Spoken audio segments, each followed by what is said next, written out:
नमस्कार, स्वागत है आप सबका। आप देख रहे हैं आपके साथ मेरी बात और मैं प्रिय रंजन भारती। चिराग पासवान केंद्रीय मंत्री हैं और लोक जनशक्ति पार्टी रामविलास के वो करता धरता और सर्वे सर्वा बड़े नेता कहे जाते हैं। बाकी में आपको बताने की आवश्यकता नहीं, लेकिन चिराग पासवान अभी सुर्खियों में है। और सुर्खियों में इसलिए हैं कि अभी आनंद मोहन जो बहुचर्चित नेता हैं, खास करके एक हत्याकांड के सिलसिले में वो जेल में बंद थे, बाद में रिहाई हुई उनकी।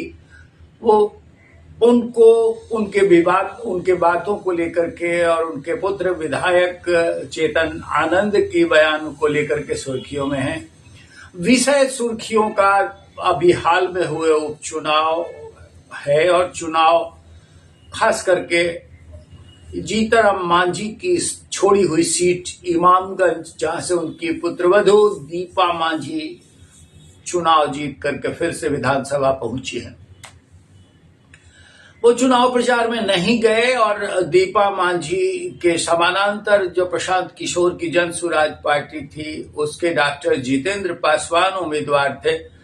जितेंद्र पासवान के बारे में कहा ये जा रहा है, विश्लेषण जो किए जा रहे हैं कि उन्होंने पासवान और मुस्लिम वोट काटे और मुस्लिम वोट अगर उसी तादाद में मिल जाते रोशन मांझी राष्ट्रीय जनता दल उम्मीदवार को, तो वो जीत हासिल कर लेता। लेकिन चिराग पासवान चर्चा में इसलिए हैं कि वो दीपा मांझी के प्रचार में आखिर इमामगंज क्यों नहीं गए।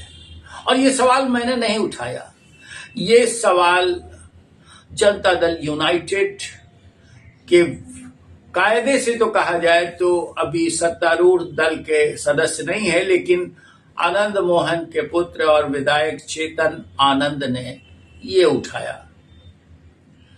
सवाल ये गहरे हो गए कि आखिर दीपा मांझी के चुनाव प्रचार में क्यों नहीं गए।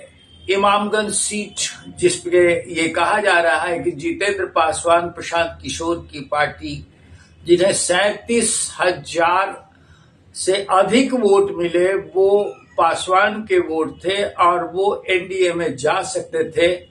सवाल यही खड़ा किया गया कि एनडीए में चिराग पासवान हैं या नहीं है।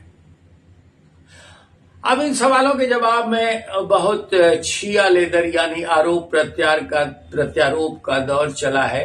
चेतन आनंद ने इन्होंने ये जब आरोप मढ़े तो चिराग पासवान ने जवाब में कहा कि मुख्यमंत्री नीतीश कुमार की मर्जी, उनकी दया से चेतन आनंद के पिता आनंद मोहन जेल से बाहर हुए हैं।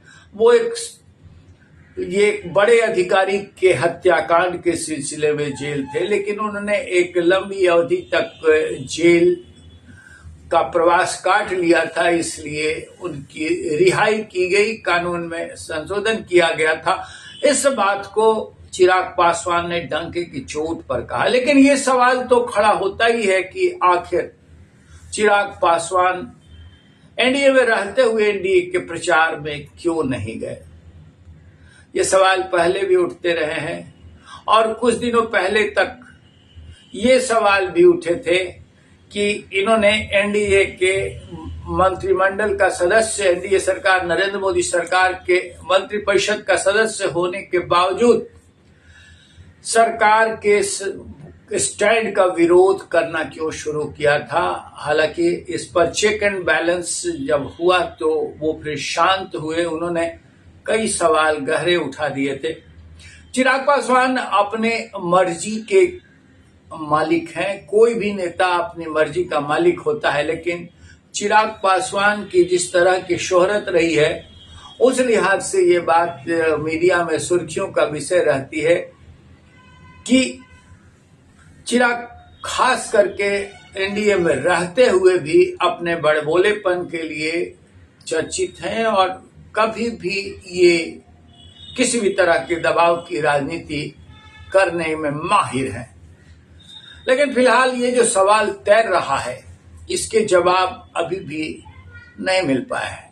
एनडीए में है तो एनडीए के घटक दल के एक पार्टी के अध्यक्ष और उसके कर्ता धर्ता होने के नाते इन्होंने एनडीए के उम्मीदवार के पक्ष में चुनाव प्रचार तो करने जाना ही चाहिए था।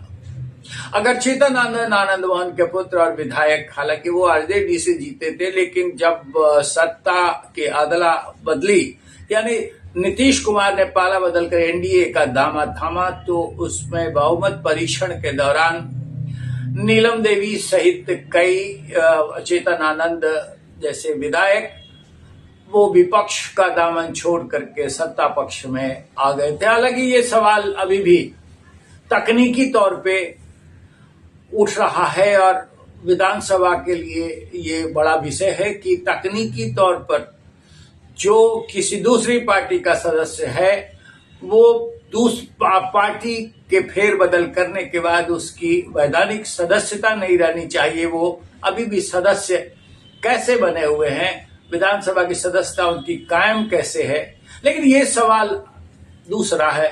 फिलहाल तो चिराग पासवान को लेकर के जो बातें खड़ी हो रही है, ये एक बड़ा मौजूद सवाल भी है कि चिराग पासवान जो अपने पिता के विरासत के मालिक कहे जाते हैं और उनके साथ एक बड़ा जनसमूह, एक बड़ा वोट बैंक है खास करके पासवान जाति का, तो जो दीपा मांझी के समानांतर प्रशांत किशोर की पार्टी के उम्मीदवार डॉक्टर जितेंद्र पासवान को 37,000 से अधिक वोट कहां से आ गए?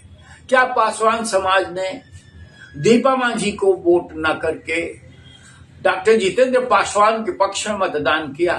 और क्या इसे रोका जा सकता था? चिराग पासवान अगर वहां चुनाव प्रचार के लिए जाते तो क्या ये जो वोटों का हस्तांतरण प्रशांत किशोर की पार्टी की तरफ हुआ वो रुक सकता था? ये एक बड़ा सवाल है और इस सवाल का जवाब अभी भी अधर में है। अभी चुनावी वर्ष आने वाला है, महीने भर बाद 2025 की शुरुआत जब हो जाएगी तो वो चुनावी वर्ष होगा। 2025 के नवंबर में फिर से नई चुनाव के बाद सत्ता में आई सरकार का पदारोहण होगा। इसलिए चुनावी वर्ष में तरह तरह के मुद्दे, गड़े मुद्दे भी उखाड़े जाएंगे और उन्हीं मुद्दों में एक ये मामला अभी गर्माता हुआ दिख रहा है कि चिराग पासवान एनडीए में रहते हुए भी एनडीए के साथ कदम ताल क्यों नहीं करते हैं। उनका इस तरह का बयान कि आनंद मोहन कृष्ण से नीतीश कुमार के दया पर जेल से बाहर आए हैं, ये एनडीए के घटक दलों में करवाहट भी पैदा कर सकता है। और पहले भी इन्होंने एनडीए के मंत्री रहते हुए जिस तरह से नरेंद्र मोदी सरकार के मुद्दे को लेकर के क्रीमी लेयर के सवाल पर अपने तल्ख बयान दिए थे, उससे भी सवाल ये गहरा उठा था। लेकिन ये फिलहाल बड़ा सवाल है कि आखिर एनडीए में रहते हुए चिराग पासवान को क्या एनडीए के घटक दलों के साथ सामंजस्य और तालमेल बिठा करके चलने की जरूरत नहीं है? ये कुछ और दिनों के बाद बहुत सारी चीजें स्पष्ट हो जाएंगी, लेकिन फिलहाल जो तल्खी है वो चिराग पासवान और आनंद मोहन के बीच में ही सिमटी हुई दिख रही है। आनंद मोहन की पत्नी चुनाव जीती हैं और वो भी जहां उनके चुनाव में उनके दौरान उसमें भी चिराग पासवान की भूमिका प्रचारात्मक बहुत बढ़ चढ़ करके नहीं हुई थी। और ये तल्खी तब भी आई थी जब शांभवी चौधरी समस्तीपुर में उम्मीदवार थी। हालांकि उस समय एनडीए ने पूरा शिद्दत से और पूरी एकजुटता के साथ वहां प्रदर्शन किया था, क्योंकि वो हजारी के पुत्र जो राज्य में मंत्री हैं उनके पुत्र वहां से उम्मीदवार खड़े थे। उम्मीदवार शांभवी चौधरी जो अधिकृत उम्मीदवार एनडीए की चिराग पासवान की पार्टी के थे, उनके खिलाफ वहां खड़े हुए थे और उसको लेकर के नीतीश कुमार ने टूक टिप्पणी की थी कि इस पर कार्रवाई होनी चाहिए और कार्रवाई होगी भी। लेकिन अभी भी महेश्वर हजारी राज्य में सूचना और प्रसारण मंत्री बने हुए हैं, उन पर कार्रवाई तो नहीं हुई।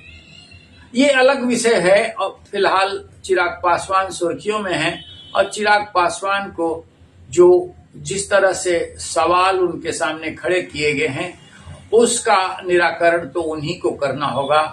सवाल उठ रहे हैं तो जवाब भी उन्हीं को देना होगा, क्योंकि अपने पिता रामविलास पासवान की विरासत के वारिस और उनके कर्ता धर्ता वो स्वयं है।